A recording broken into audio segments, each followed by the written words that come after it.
it never ceases to surprise me the scale, of the next incident, because this isn't static. This is a watermark event.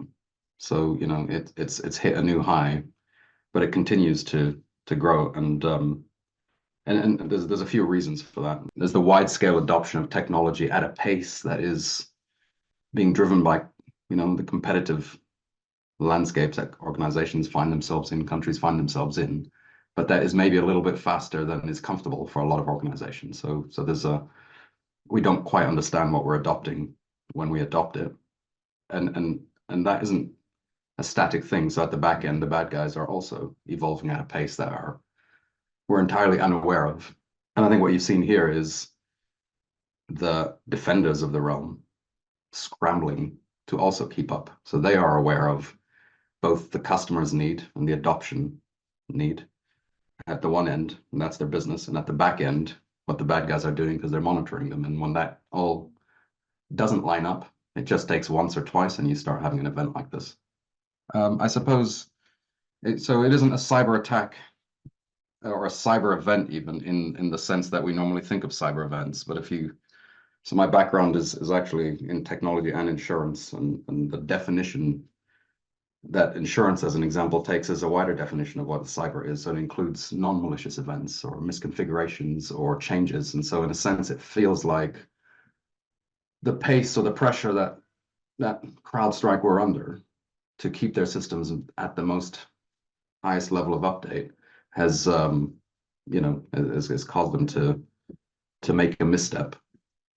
And that misstep, the impact of that misstep is a lot like a cyber attack, but it isn't a cyber attack per se, if that makes sense. Not that we know of. When I looked at Down Detector, and I don't know if you're familiar with the website, but Down Detector allows you it visualizes the outages of multiple organizations. And you could really see it that the outage of Office 365 caused a number of main websites to go down.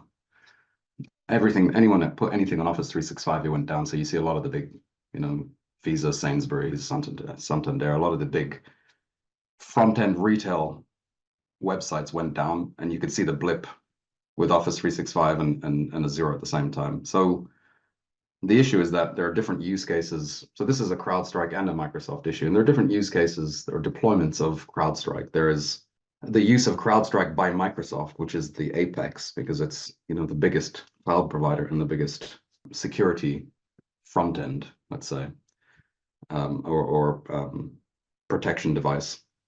What you have with the airlines is direct deployments. There's probably three layers of this. There's direct deployments of CrowdStrike to Windows clients, and that could be corporate machines, and that could be corporate machines, but that could also be back-end servers that are responsible for physical processes. And I mean physical processes like check-ins, like baggage handling, like security. And that's kind of what you're seeing. And so what you've got is the three different layers. There was a direct and broad outage of the websites, and you see them recover very quickly because Microsoft is recovering them. Then there's a second layer, which is an outage of all the Windows devices that are supported by various corporate organizations, and the airlines are one of those. And those will take a little longer because you have to get onto the Windows devices, reboot them, reconfigure them. And then there's the third tranche of really specialist equipment. And some of that stuff can't simply be rebooted so simply. A lot of that stuff is designed to be up for years on end. And so when you reboot it, like if you've got a security process or a safety process, you really have to check that it's working as it ought to be. And that's why it's a little bit more complex. And so Windows is used in all of those three environments to manage the interface, people's interface into those processes, but the physical processes take a long time to recover.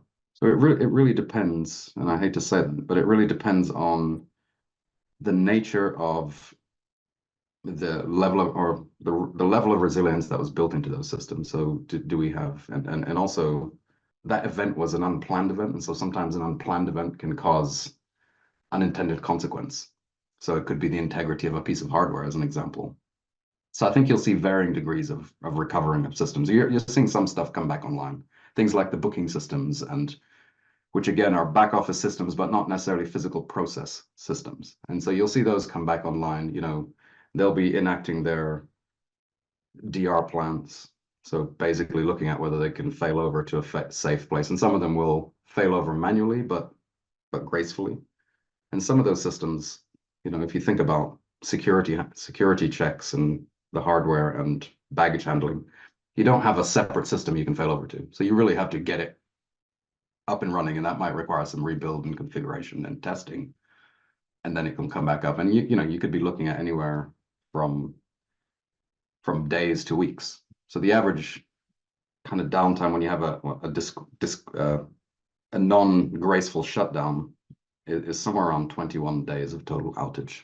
And by that, I mean, there's disruption and a little bit of a tail follow-on event for up to 21 days. Now, it could be longer or shorter, depending on the particularities of the system. Do I have spare equipment? Was there an integrity problem, or do I have an environment that is so important from a safety point of view or an integrity point of view that I've got to recertify the facility? In which case, you could be looking at, that upwards of 21 days. I'd love to say that we're going to hit a plateau and stabilize. And I would say that in terms of, let's say, pure technology resilience. I think of it really simply. If you're going to build a bridge, and you understand that the headwinds could destabilize the bridge, what kind of cement and metal materials you've got to make to get up to the right level of resilience. I think that has been underestimated in terms of the potential for impact, and organizations can build resilient businesses. But I think the unknown factor here is what the bad guys are doing and how they are propelling us to act in certain ways. So they are evolving too. So you talk about AI, they are adopting AI, and that's going to make attacks that, even 3 years ago were very, very difficult to carry out at scale become really, really simple. So at the same time as it solves our problems, it solves their problems in terms of logistics of how you carry out some quite complex cyber attacks. So I think I'd like to say we're going to hit a plateau. I think there's a geopolitical stability element here, so if there's regions outside of the rule of law that are connected to the internet, then that's always going to be something that we're going to have to deal with, the human element. But I think it's a wake-up call, and I think it's a near miss in terms of, when I say near miss, and you can see the impact on hospitals, which is terrible.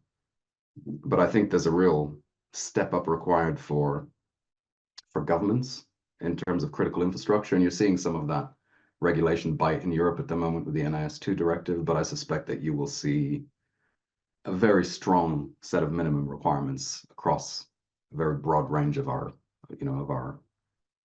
country partners and business partners. So there's a lot we can do. So even if you can't stop all of the various ways that cyber attacks are created, one of the things we're seeing here is the time taken to recover, no matter how bad the incident.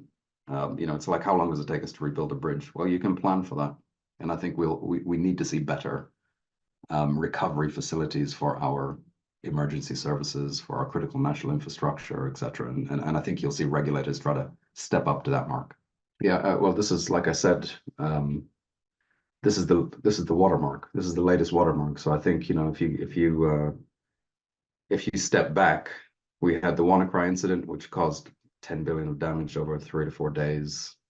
Then you had the SolarWinds incident, which I believe in 48 hours caused the same. And I think this is on a grander scale, because I think at this, there's multiple moving parts here.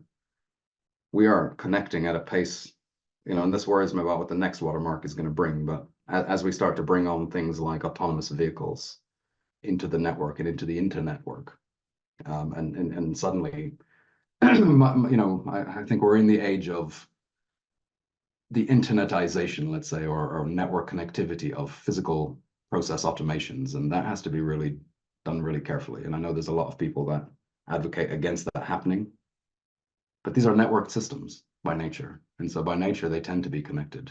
So yeah, this is the watermark so far, but I don't think it's going to be for very long.